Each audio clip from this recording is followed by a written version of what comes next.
in a context of situation, second in context of culture. Ya. Jadi semua makna, tag itu kan makna, ya kemarin sudah jelas, tag is semantic unit. Berarti semua tag itu makna. Jadi all meaning, maksudnya semua tag itu is situated in satu context of situation, second in a context of culture. Jadi konteks situation dan konteks of culture ini tempat makna. Oke, itu yang pertama ya. The term of context situation and context of culture were coined, invented by anthropologist Bronislaw Malinowski. Jadi yang menemukan bukan ahli bahasa ternyata nih, ahli antropologi. Namanya Malinowski. Abad 19, 1923. Jadi kalau ditanya, ini dari mana ide ini? Jadi udah seabad yang lalu. Dan bukan dari ahli bahasa, dari ahli antropologi. Ya. Jadi dia meneliti di suatu pulau di Pasifik, bangsa Kirwinian, ya ada suatu suku Kirwinian. Nah dia bahasanya bahasa Kirwi. Kemudian ingin dipresentasikan di masyarakat Barat, ya bahasa Inggris. Dia kesulitan, sehingga menciptakanlah suatu istilah namanya context of situation and context of culture. Ini berhubungan dengan jenis tag, ya ini berhubungan dengan ada partisipannya, ada topiknya, ada channel communication. Kemudian a tag means, sudah diulang-ulang terus ya, a semantic unit. Jadi tag itu adalah semantic unit. The context means, ini konteks itu artinya elements. Elemen itu unsur-unsur that accompany the text. Jadi di samping tag itu ada konteks. Jadi tag itu adanya di dalam, konteks di luar. Jadi konteks itu beyond text atau extra linguistic, di luar linguistik, di luar form, ya, di luar struktur, di luar struktur. Itu namanya konteks. Jadi konteks itu adalah yang menemani tag atau yang menyertai tag. Itu artinya ya konteks itu. Dari kon dan tag. Kon itu menyertai atau lingkungan atau elements. Kemudian a text or semantic unit always occurs in two context. Jadi tag itu adanya di dua konteks selalu, ya. Tapi saling mensupport, ya. Satu one within the other. Nanti ada gambar. Yang paling luar di outer context around a tag is known as the context of culture, which we call tag type or genre. Jadi context of culture itu yang disebut dengan tag type atau genre. Kemudian within the context of culture, speakers and writers use language in many more specific context of situation. Jadi diturunkan lagi dari konteks budaya ke konteks situasi. Kalau kita mau bicara maupun menulis, kita harus menurunkan dari konteks budaya ke konteks situasi. Itu maksudnya. Dua konteks ini menaungi teks, ya, menaungi teks. Kalau teks ini digabungkan kan konteks, namanya discourse. Nah begitu. Jadi mata kuliah ini gabungan dari teks dan konteks. Jadi tag in social, tag in community, jadi tag yang ada di masyarakat. Kemudian the combination of context of culture and context of situation results in the differences and similarities between one piece of language and another. Jadi kalau kita menganalisa nanti di UTS ada dua teks yang membedakannya adalah context of culture dan context of situation-nya. Kalau dua ini beda, maka teks itu beda, gitu ya. Jadi kombinasi dua konteks ini menghasilkan bisa sama atau bisa beda antara satu teks dengan yang lain atau satu bahasa dengan yang lain. Nah itu reviewnya ya. Ada pertanyaan dulu sini, silakan. Ini pengetahuan dasar ya yang sudah dipelajari di SFL. Nah ini figure. Nah, kalau nanti disuruh menganalisis, ini muncul nih kata-kata ini ya sebagai bahan bakunya. Di sini ada berapa wilayah di sini? Jadi kalau gambar selalu ada zona ya, walaupun namanya bukan zone seperti zone proximal, tapi istilahnya wilayah. Di sini ada berapa wilayah? Ada 3. 3 lagi. Jadi wilayah pertama ini yang paling luar, context of culture atau masyarakat. Atau tag type, jenis tag ini ada di masyarakat, society, community ini. Disebut genre. Baru di lapisan kedua, di zona kedua, ini namanya context of situation yang disebut register, terdiri dari tenor, field, mode. Artinya apa? Jadi setiap teks itu di dalamnya itu ada topik. Nah, ini namanya field. What is the topic of the text? Nah, ini artinya field. Kedua, ada yang terlibat. Baik kalau berbicara, ada pembicaranya, ada penyimaknya, pendengarnya. Kalau menulis, ada yang menulis, ada yang membaca. Nah, ini namanya tenor. Who, tenor itu who. What itu feel. Ya. Terus disampaikan dalam bentuk apa? Nah, itu mode. Itu how. Jadi mode itu how, feel itu what, tenor itu who. Mode itu artinya bisa bentuk spoken. Nanti ada mata kuliah grammar for spoken discourse. Nah, itu mode, belajar mode. Ada visual and multimodal, nanti ada mata kuliah grammar in multimodal discourse. Ada written. Jadi ada 4 ya mode itu. Itu dari segi channel. Zona ketiga baru language. Nah di language ini nanti ada turunannya lagi, yaitu ada lapisan namanya level of language. Dimulai dari teks, di bawahnya lagi ada clause complex, di bawahnya ada clause, di bawahnya lagi ada phrase and groups, ya. Kemudian words, terakhir morpheme. Ya. Itulah yang disebut functional model of language. Jadi bahasa itu kan abstrak, nah dimodelkan dengan visual. Nah, ini termasuk visual discourse. Nanti bisa diubah menjadi written discourse seperti tadi teori John of proximal development ya. Oke, lanjut. The context of text connection. Pertanyaannya, why does we use systemic functional in analyzing discourse? Coba dijawab dulu. Kenapa sih pakai systemic functional untuk menganalisis discourse? Ya? Tidak bisa, misalnya, bisa sih bisa, tapi tidak sesempurna systemic functional. Misalnya menggunakan tradisional, itu bisa kan? Sudah sering kita menggunakan tradisional grammar. Menggunakan formal grammar bisa, tetapi tidak sesempurna menggunakan systemic functional. Why? Nah itu pertanyaannya. Siapa yang bisa jawab? Jawab dulu aja. Kenapa kita nanti dalam menganalisis banyak menggunakan systemic functional daripada tradisional atau formal grammar? Jawabannya? Saya Ya. menjawab Ya, silakan. karena dalam menganalisis sebuah diskurs itu Ya.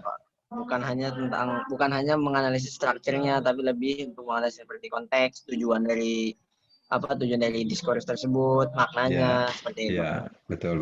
Nah, itu jawabannya ya. Tinggal disusun ya. Nanti Rohan kalau ingin dianalisis, disusun tadi. Redaksinya gimana? Itunya betul itu. Poin-poinnya betul.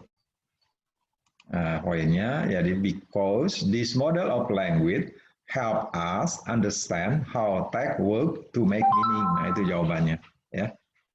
Jadi dengan menggunakan sistem functional linguistik, ini model bahasa ini membantu sekali kepada kita untuk paham bagaimana sih teks itu seperti itu gitu.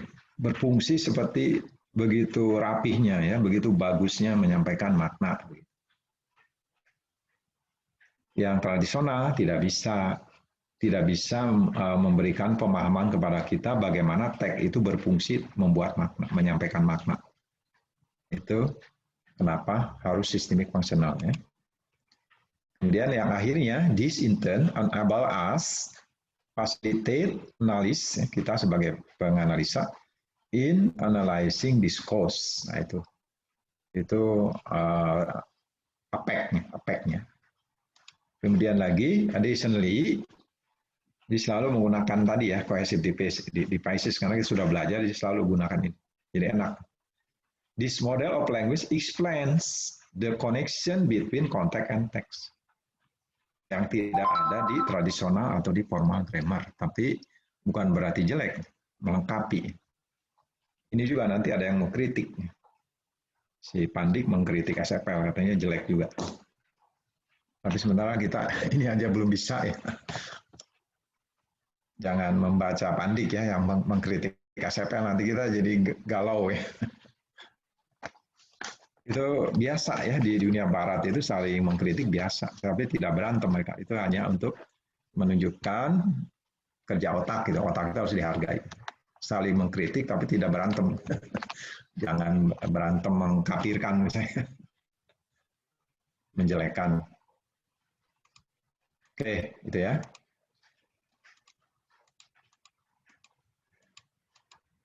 Oke. Nah, ini hampir sama ya.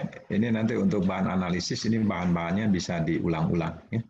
All languages are considered to be safe and organized in relation to three function or meta function. Jadi, context of situation itu, kalau menyangkut makna itu namanya meta function. Ya. Nanti ada additional meaning atau additional meta function, sama ya. Interpersonal meaning atau interpersonal metafunction, textual meaning atau textual metafunctions. Nah, untuk khusus additional meaning, ini ditambah lagi ada dua lagi yang kira-kira dimasukkan ke additional, yaitu experiential meaning, logical meaning. Jadi, metafunction are systemic cluster. Jadi, ini kelompok yang terstruktur. Terdiri dari kelompok sistem makna, ya. Sehingga makna itu berkaitan dengan enak dengan rapi. Nanti di sini ada 3 ya tadi. Kita lanjut ke berikutnya. Ini penjelasan istilah ilmiah. Nanti kalau mau menganalisis ini penting nih ya. Misalnya apa sih function itu? Nah, ini mendapat dari Halliday tahun 1985. Function itu artinya fundamental property of language itself. Jadi properti itu perlengkapannya, perlengkapan dasar dari bahasa. Apa sih metafunction? Nah, ini pendapat Halliday juga itu systemic clusters. Ini dibutuhkan saat kita mau menganalisa untuk artikel yang skala internasional. Ya. Skala internasional ini dibutuhkan. Kalau skala lokal mungkin tidak terlalu. Nah, parameters of context situation. Parameters is dimension atau ukuran. Ukurannya apa sih? Yang pertama ukurannya the field of discourse. Apa itu? Refers to what is to be taught. Jadi yang tadi what. Nah, jadi what itu adalah field, yaitu misalnya tentang subject matters, ya, topik, themes, or activity. Karena yang mau kita sampaikan itu pasti kalau tidak mata pelajaran, topik populer, topik ilmiah, atau tema ilmiah, tema populer, atau kegiatan kita di masyarakat. Itu namanya the field of discourse. And the tenor of discourse. Tadi itu who. Nah, jadi artinya siapa yang bicara, siapa yang mendengar, siapa yang menulis, siapa yang membaca. Ini namanya the tenor of discourse. Dari ini tidak sembarangan nanti menurunkan lagi ada status or power. Jadi dari kondisi tenor, kita bisa tahu posisi antara partisipan yang terlibat dalam komunikasi ini, apakah bawahan atasan, apakah dosen mahasiswa, apakah guru murid, apa presiden menteri, gitu. Itu namanya power, ya, status. Atau apex, nanti bisa degree of like, degree of dislike, or neutral. Suka, tidak suka, netral, gitu. Bisa juga konteks, ya, misalnya apakah sahabat akrab, ya, apakah ke atasan atau ke orang lebih tua, gitu. Ini adanya di tenor of discourse, ya. Bukan the field of discourse. Kalau ini lebih ke nanti sensitivity, ya. Kalau ini ke mood, modality, sini. Terakhir, the mode of discourse. Nah, ini hubungannya dengan yang tadi, apakah spoken, written, visual, multimodal, nanti dinyatakan dengan Misalnya tim, BRIM, nah itu realisasinya. Bisa juga cohesive devices, cohesion, coherence. Ini parameternya 3 ini, oke? Sehingga they ini yang 3 ini semiotically acts as a construction of meaning. Dengan 3 hal inilah terbentuk makna, oke? Ya. Jadi the field of discourse, the tenor of discourse, the mode of discourse act as construction of meanings. Jadi tanpa ketiga ini tidak terbentuk makna. Nah sekarang untuk apa sih bedanya antara field, tenor, mode? Silakan dibaca, ini ada teks pendek. Di Daul, silakan di Daul dibaca satu-satu. Ini ada berapa kalimat? Silakan, di Daul. When you think about these parameters of context of situation, you will realize that only one of the three needs to be different to create a substantially different text. Image. Udah sampai pertama dulu. Nah, apa maksudnya tuh? Apa? Tidak. Maksudnya yang kalimat pertama itu apa maksudnya? Jika kamu berpikir ya tentang parameter konteks situasi, kamu akan berpikir bahwa itu hanya butuh bahwa hanya satu dari tiga dibutuhkan. Ya, iya betul. 1 dari 3 yang dibutuhkan. To be different, to create, untuk perbedaan. Yang membedakan. Agar teks itu secara esensi berbeda, gitu ya. 3 itu tadi apa? Field, tenor, mode. Cukup satu yang membedakan. Kemudian kalimat kedua, Nadia, coba. Imagine. Ya, silakan.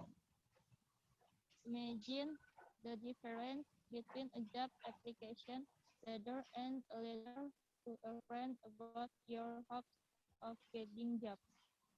And then compare the letter to a friend with a conversation with the same friend on the same topic. Ya, apa tuh, Nadia? Coba.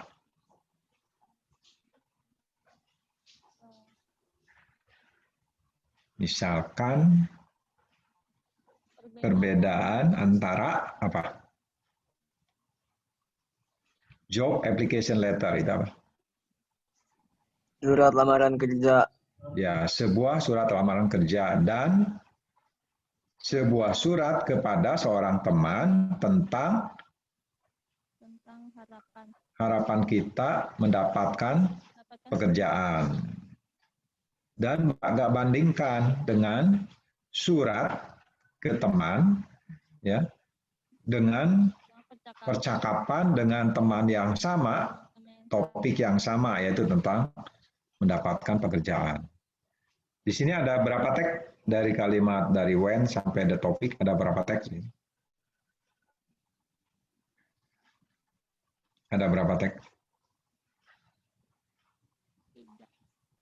Ada 3. 1, surat lamaran kerja. 2, surat kepada teman tentang harapan mendapatkan pekerjaan. 3, percakapan dengan teman tentang mendapatkan pekerjaan. Jadi ada 3 teks. All 3 texts are about a job application. Jadi PL-nya sama. Jadi PL itu kan topik tadi itu. Tentang lamaran kerja. 2 dari PL tersebut bentuknya apa tadi? Bentuknya surat, ya. The form of letter. Nah, form of letter ini namanya mode. Ya, jadi mode. Apa yang membedakan? Kan mode-nya sama, ya. Duanya sama. Topiknya 3 tag itu sama, field-nya tentang job application. Yang membedakannya apa?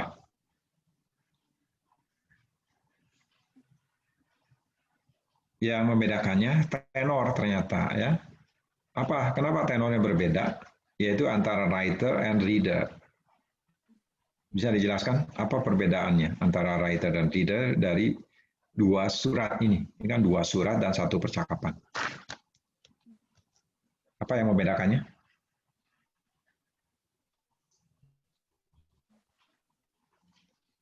Ya jelas, pertama yang surat pertama kan lamaran kerja.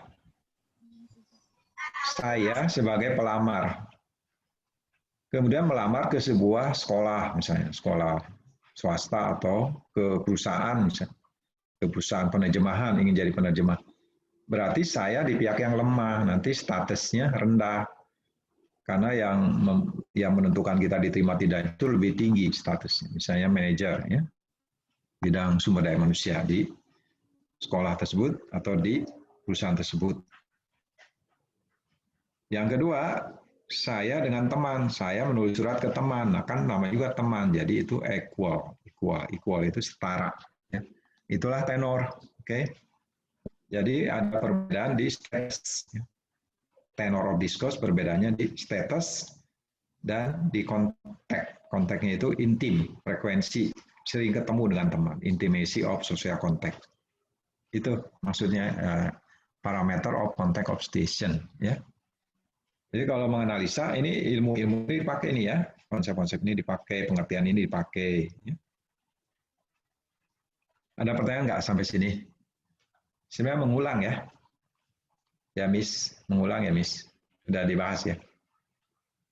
Di SFR sudah dibahas kan? Iya sudah.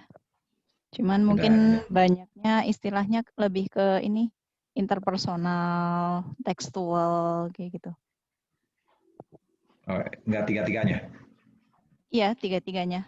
Tapi lebih banyak Oke. pakai istilahnya bukan field tenor mode gitu.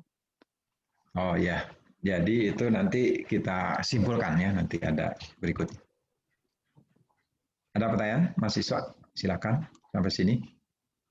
Nanti ini untuk modal menganalisis ya, jadi ilmu-ilmu nanti termasuk di UTS ini. UTS juga menyangkut dengan context of station ya. Ada hubungan dengan context of station. Ada pertanyaan? Silakan.